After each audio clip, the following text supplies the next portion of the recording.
Olá, hoje a gente vai mergulhar de cabeça num quebra-cabeça lógico bem interessante que se esconde numa frase que, olha, todo mundo já ouviu por aí. Ninguém ensina ninguém. Pensa nessa frase. Parece simples, né? Tem até um ar meio filosófico, mas a estrutura lógica por trás dela é muitas vezes totalmente incompreendida. E aí vem a grande questão. A maioria das pessoas, e isso já apareceu até em material de concurso público, como o do Sebrae de 2008, diria que sim, que isso é uma sentença aberta. Mas, no mundo da lógica formal, essa suposição está, na verdade, errada. E é exatamente por isso que estamos aqui. Vamos desvendar esse mistério e entender o porquê. Para resolver esse enigma, primeiro a gente precisa dar um passo atrás e entender as ferramentas básicas da lógica.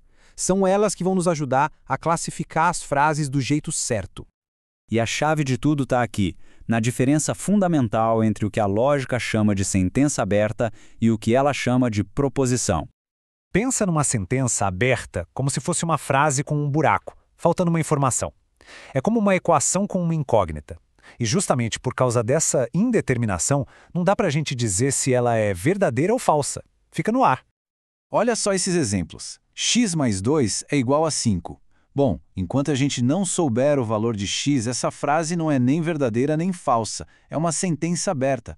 A mesma coisa com ele foi o melhor aluno da sala. Que ele? Sem saber quem é ele, a frase fica nesse limbo, entende? Agora, uma proposição? Aí a história é outra. É uma declaração completa, redondinha.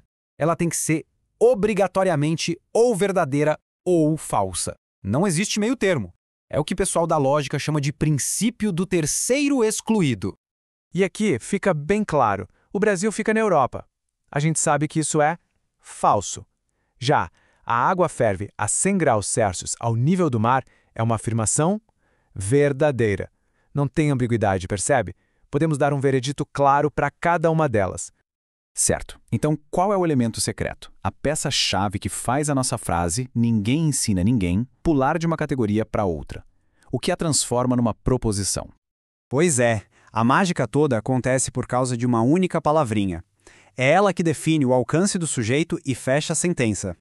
Essas palavras são os famosos quantificadores lógicos. São ferramentas poderosíssimas no raciocínio porque elas tiram a ambiguidade da jogada, definindo com clareza a quem ou a que a frase está se referindo. Palavras como todo, algum, nenhum e, claro, a estrela do nosso enigma, ninguém, todas elas funcionam como quantificadores, definindo a abrangência da afirmação. Ok, agora que a gente já tem o conceito de quantificadores bem fresquinho na cabeça, vamos voltar para a nossa frase original e finalmente resolver esse mistério. E essa tabela aqui é perfeita para ilustrar a diferença. Repara só. Aquele homem ensina alguém. É uma sentença aberta. Por quê? Porque a gente não sabe quem é aquele homem. Mas, quando usamos ninguém ensina ninguém, a palavra ninguém define exatamente o sujeito. E isso transforma a declaração numa proposição fechadinha que a gente pode julgar. Ou seja, ninguém não é uma variável, não é um x na equação. Pelo contrário, significa, de forma bem precisa, nenhuma pessoa. Ou, em termos de conjuntos, o conjunto vazio de pessoas. E isso dá à frase um sentido completo e, o mais importante, um sentido que pode ser testado. A gente pode olhar para o mundo e verificar se aquilo é verdade ou mentira.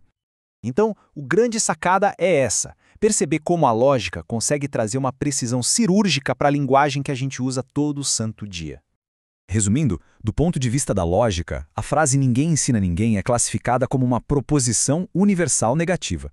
Universal porque fala de todas as pessoas, e negativa porque afirma que nenhuma delas faz a ação de ensinar outra. Simples assim. Esse caso mostra direitinho como a lógica oferece um jeito diferente, mais preciso de enxergar as coisas. E aí fica a pergunta no ar. Que outras frases ou verdades que a gente usa por aí mudariam completamente de figura se a gente as analisasse com essas mesmas ferramentas? Fica aí a reflexão.